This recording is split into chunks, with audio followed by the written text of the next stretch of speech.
Hey, what's good? My name is Marcus Locke and I'm back for part 1 of starting a business at 17. A quick disclaimer before we proceed, I actually have no idea how to start a business. So if you're at a beginner stage, you're at the same level as me. So you'll be learning with me. Now in this video, I have decided to cover market research. I feel that this is the most important thing to do before starting a business, as if you don't know your market, you could fail. Before we move any further, I'm going to pitch my idea to the audience, you, the viewer, of what I am doing for the next coming months. So I have decided to start an accessories company for phone cases, battery packs, dongles, charging cables. Since we're covering the topic of market research, I instantly know that there are many websites on the internet that sell these exact same things, such as eBay. So I think we should check them out and see what I'm gonna be competing with. Okay, so the first website that I'm probably gonna wanna look at is eBay. I love shopping on eBay. This is like great prices.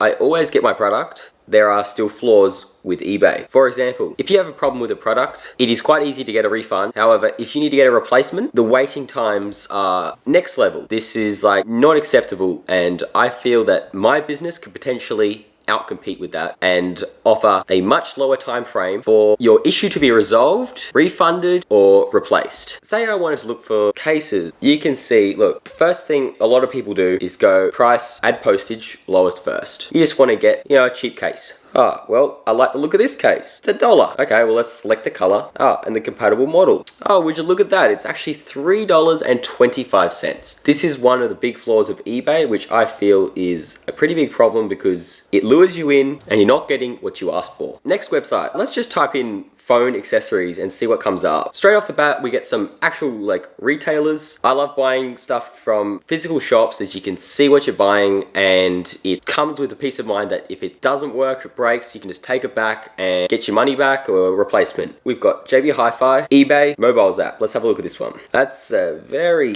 cluttered website. I haven't been on this one and I don't think you have to. Phone accessories.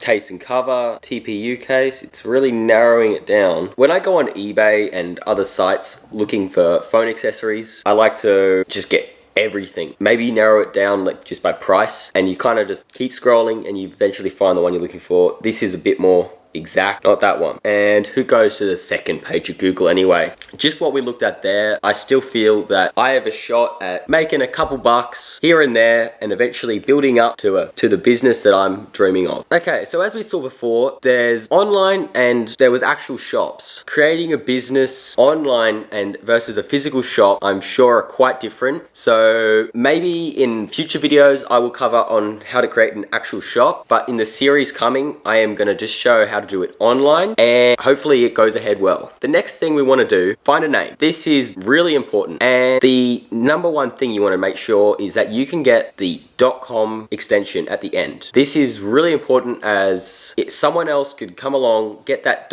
and take it. That is like the main identity for your internet, and that is kind of what makes it legitimate. You don't really see .net, .club or anything like that. So that's really important. Coming up with a name. There's places like Amazon, in America. He chose Amazon, the name, because it starts with the letter A and would appear on top of Google when you search for it. However, it's not really like that anymore. You have to pay money to get to the top with Google AdWords. That's something I'm going to cover in future videos. I still don't know much about that, but I'll definitely research into that and we'll present that in another video to come. So I've chosen the name Techie Boy. That's Techie Boy, like Techie Boy.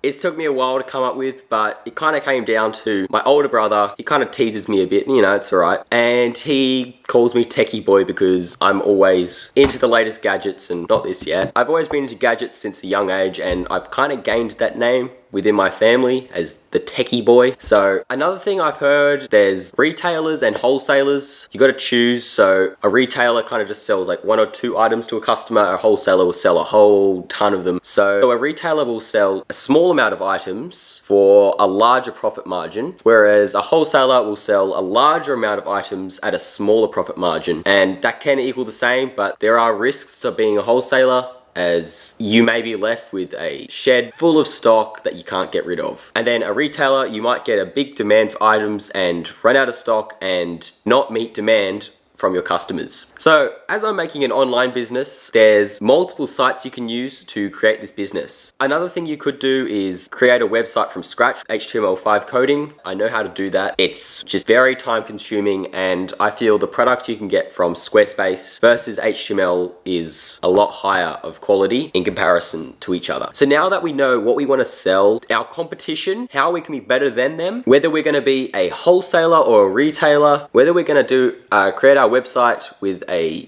template maker or from scratch HTML coding, we can move on to the next step, which is how to apply for an ABN, TFN, and an Australian business name and number. Click that bell icon and the subscribe button down there to stay notified when I upload. And I will catch you in the next one.